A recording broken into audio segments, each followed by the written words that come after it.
YouTubers, welcome back to Rankin Projects. Alright, today is actually like February 4th. It's about 45 degrees out and sunny here in Michigan. So it's kind of crazy weather, but I'm gonna take it because I haven't seen that bright, round, glowing thing in the sky for quite some time. I think I just saw a stat that said January, I think they calculated 23 hours of sun people saw, which was like 8% of the month. So it was quite gray. But anyway, today is brew day, and we are going to be doing a Moose Brown Ale from More Beer. And right now we're just getting it set up. I'm just going to do a video, not of the whole brew day, but more of just the setup portion, because I've had some audience ask for how do you just set this thing up. So that's all we're going to cover. So I'm actually doing this outside. Some people in the household do not like the smell of mashing in and the cereal smell, so I don't mind it. But so we're outside and we got it heating up right now, heating up our water to 154 degrees, and then we are going to mash in. So the setup is, right now I'm just heating up the water. I will then drop my basket in there and start mashing in. I got the lid on there right now, especially being outside, trying to keep as much heat in there as possible and get it to heat up quick. So I filled it up with cold water, you can see right now. Got the timer on there, it's heating up. You can see the H on there flashing, but yeah, we're only at 56 degrees. We got to heat up to 154 in the lower right-hand corner, and we are doing the full wattage. All right, guys, forgot to mention, here is the Moose Brown Ale. We are going to be doing 9 pounds of two-row, 4 ounces of the pale chocolate malt, 4 ounces of caramel, and 2 ounces of a midnight wheat. So I did heat up 6 gallons, or heating up 6 gallons of water. So here we have the our basket that goes in there, and I was just going to go over the parts of this. You have a handle.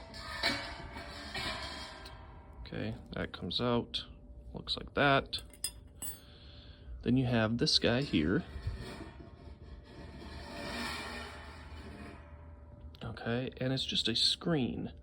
So you'll get this rod in the kit. This up here is just a cap you put on top so that when you are mashing in, you don't have any of your stuff fall down into the pipe. And then on the bottom here, that is actually kind of like a nut that just threads on there to hold that screen in place. So you can see the lip on the screen. I know a lot of people talk about sharp edges. It is these screens that people are talking about. So that lip can be sharp. I've never gotten cut or anything by mine, but just so you know, that lip can be sharp. So the lip faces down like so, and then it goes down into your bin here. And you can see down here, if you guys can see or not, but there's a lip to catch that screen. It goes all the way around. So that's how that setup works. Just drops down in there, and just make sure that it does seat in there on that lip on the bottom. And that's it. Put your cap back on. The all green bin does have the things on the sides here, the little hooks.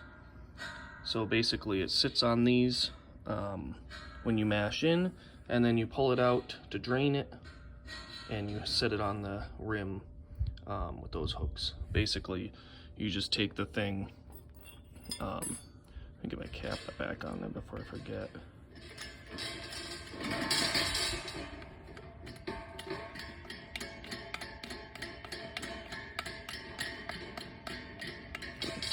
Have to be tight or anything like that, but get your handle back in there. So when you do, pull it out of there, you pull it out, and then you just rotate it, and then you set it back down.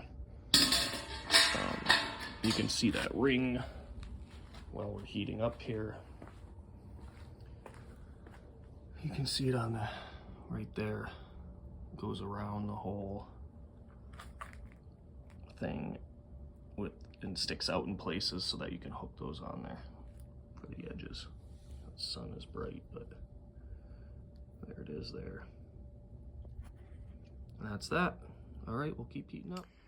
So guys, we are at just over 100 degrees. Still heating up. I did get my grain basket in there. I put that in, and then this is the screen that goes up on top. It's got these little hook guys on it. Again, it has that lip on it.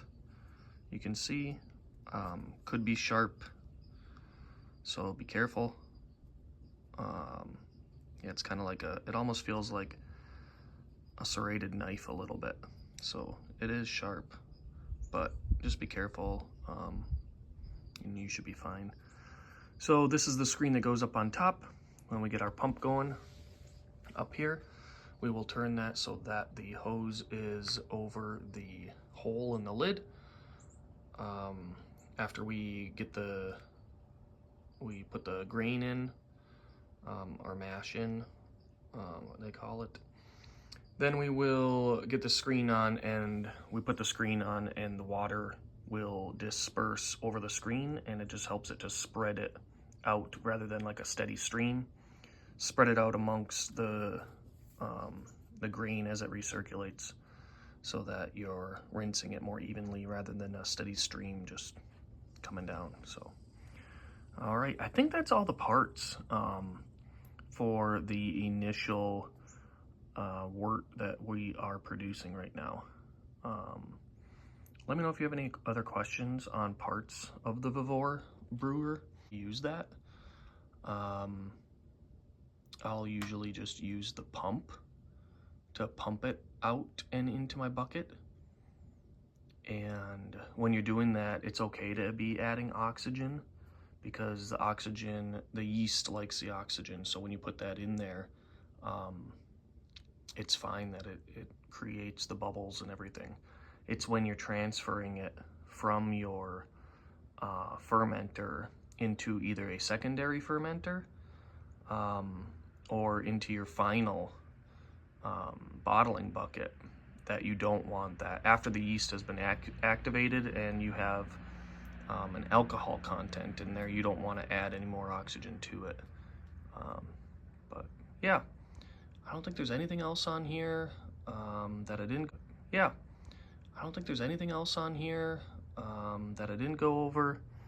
Let me know if you have any questions or something that I missed. All right, you guys have a good day, and happy brewing.